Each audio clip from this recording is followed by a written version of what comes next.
आनंद झाला दिन सोनियाचा उगवला या सोनेरीवर शिवावतारी शिवबा जन्मला या सोनेरीवर शिवावतारी शिवबा जन्मला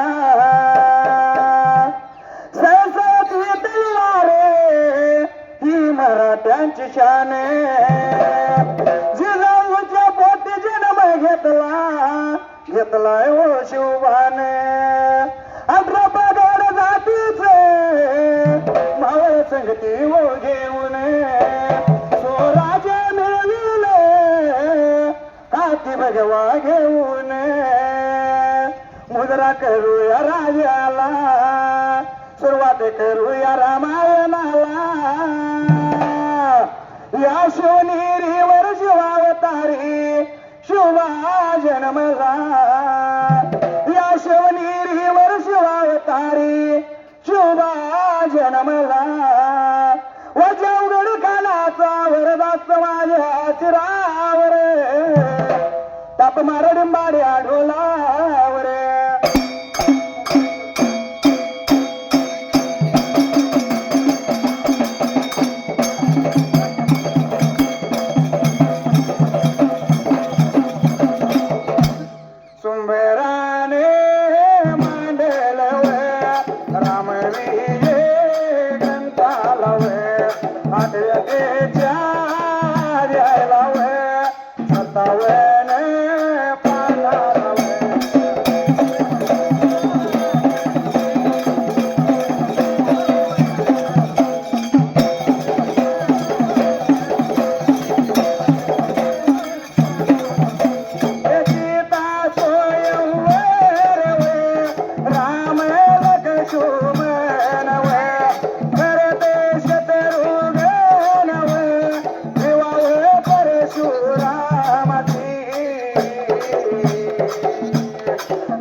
पान नंबर 57 आदेश सुरुवात उजव्या हाताला सीता स्वयंवर अर्धविराम रामद्यास लक्ष्मण स्वल्पविराम भरतद्या शत्रुघ्न विवाह परशुरामाची वीज प्रसंग अध्यायाचे प्रस्थान संपलेला आहे. सीता स्वयंवरासाठी मिथिला नगरी अनेक राजे रुजवाडे आले होते. त्यांचा यथा युगा आदर सत्कार जनक राजा आपल्या प्रधानाकडून करीत होता. विश्वामित्र ऋषी आपल्या विनंतीचं मान देऊन सीता स्वयंवरात आल्याचे ऐकून त्यांना आनंद झाला आणि तो स्वतः आदर सत्कार करण्यासाठी त्याच्याकडे गेला. त्याने विश्वामित्राचा नमस्कार केला. विश्वामित्राबरोबर आलेल्या राम लक्ष्मण पाहून त्यांना आनंद झाला. त्यांना स्वयंवर मंडपात आणण्यास विश्वामित्राला सांगितले. पॅरेग्राफ आपल्याला कुठल्या पॅरेग्राफला सुरुवात स्वयंवराची वेळ आली ठिकठिकाणचे राजे आपल्या आपल्या स्थानी विराजमान झाले. विश्वामित्र राम लक्ष्मण मी करतात जनक राजा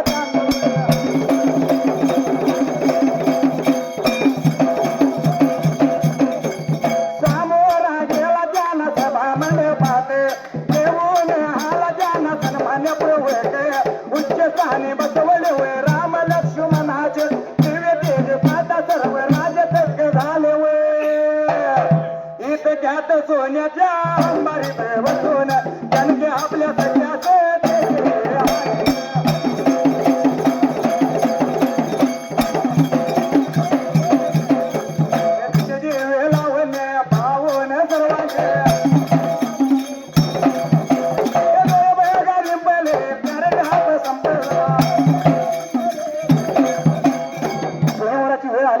राजे आपापल्या स्थानी विराजमान झाले. विश्वामित्र राम लक्ष्मणाचं हे गाजल्याची बातमी कळता जनक राजा त्यांना सामोरा गेला.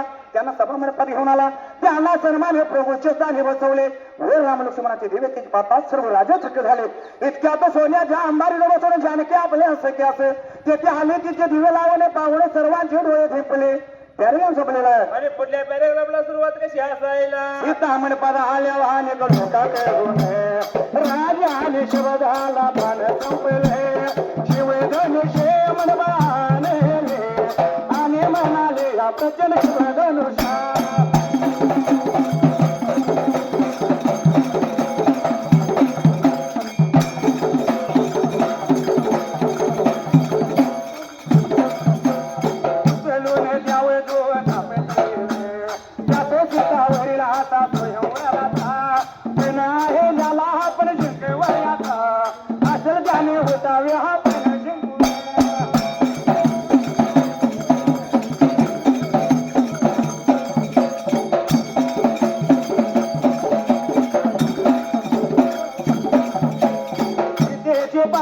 पाणीग्रहण करावे.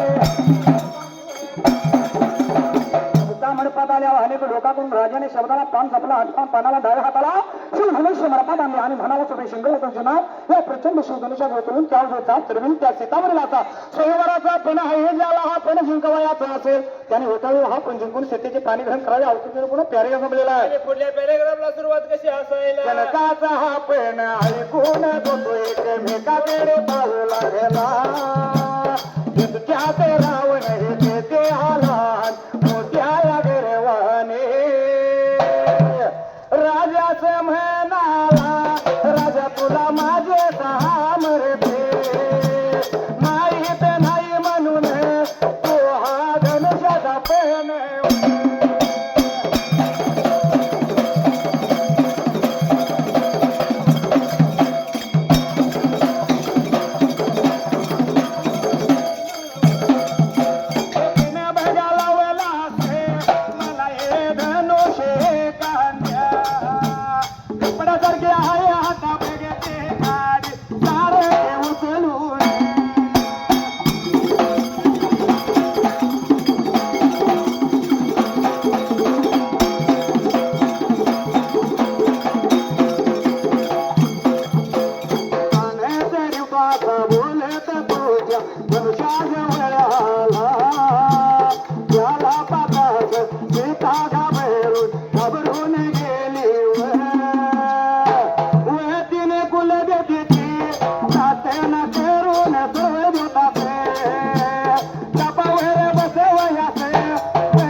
आणि मोठ्या गर्वाने जानकाच म्हणाला सोड शिंगरावरची नाथ राजा शोध तुला माझे सामर्थ्य माहिती नाही म्हणून धनुष्याचा पण लावलास मला हे धनुष्य एखाद्या कसपणासारखे आहे आता बघितली काडीसारखी उचलून त्यावर बाण चढवतो. अवतंजीने गुणाचा बोलतो त्या धनुष्या जवळ आला, त्याला पाता सीता घालून गेली. हो तिने कुलदेवतेची प्रार्थना करून सर्व देवता चपा बसवण्यास सांगितले. तो गज पदे संपले. आणि पुढल्या पद्याला सुरुवात कशी असायला रावण दंडे तो पटून तो धनुष्य हलवू लागला पण त्याला ते थोडे देव थोडे सुद्धा उचले ना.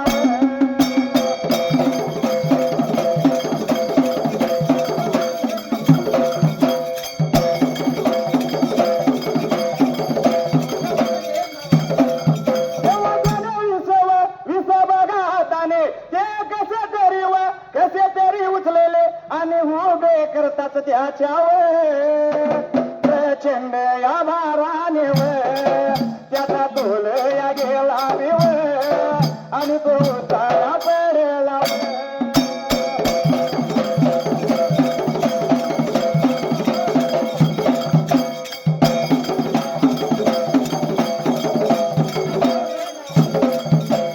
धनुष्य त्याच्यावर छातीवर पडले. त्याचे प्राणका सदिक झाले त्याची गर्वाची बडबडे वेळ गेली त्याने धनुष्य छातीवर फेकून देण्याचा खोपे त्यानं केला पण काही केल्या ते थोडे सुद्धा देना तो आता धनुष्य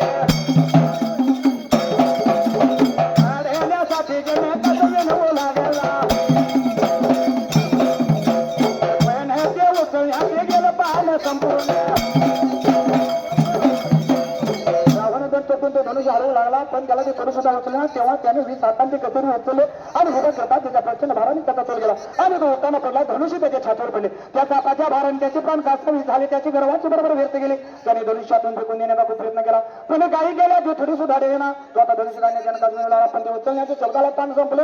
एकूण सांग उजव्या हाताला पुढल्या बाजूला सुरुवात कशी असायला कोणाचा आडस होईना तेव्हा विषवा मित्रांनी रामाची दाखवून केली त्याबरोबर श्रीरामाने विश्वामित्रांच्या चरणावर ठेवले आणि दर्शनी घरी आले. कोणास धाडस होईना तेव्हा विश्वामित्राने रामचंद्रास खून केले. त्याबरोबर श्रीरामाने विश्वामित्राच्या चरणावर मस्तक ठेवले आणि धनुष्यात निद्राला देत कार्य संपला. आणि पुढल्या पॅरेग्राफला सुरुवात कशी असायला प्राणासारख्या महाबलवाने रसे पाचले आज धनुष्य उचलले नाही आणि हात मारे बालके कसे उचलू शकणार.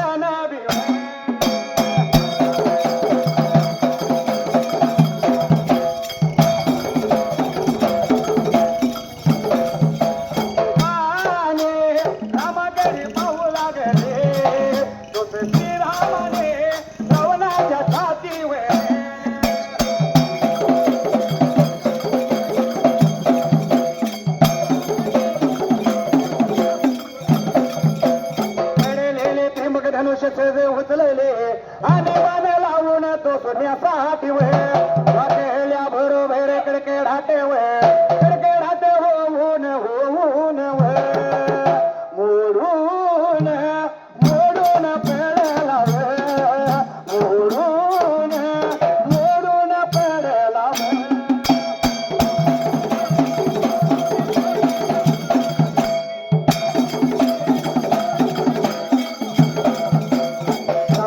महाबलवान राक्षसाचे अजब धनुष्य उचलले नाही आणि हा सुकुमार बालक ते कसे उचलू शकणार म्हणून पुष्कळांची मनी भयापक झाली. कित्येक जण कौतुकाने रामाकडे पावलाने सभा चित्रासाठी तटू झाली. तो श्रीरामाने रावणाच्या छातीवर पडलेले त्रिमुख धनुष्य सज उचलले आणि बाण लावून संध्याकाळी वाकल्याबरोबर कडकड होऊन ते मोडी पडली तर गटपट आणि पुढल्या त्या कोमल बालकाचा तो हादपूत प्रगम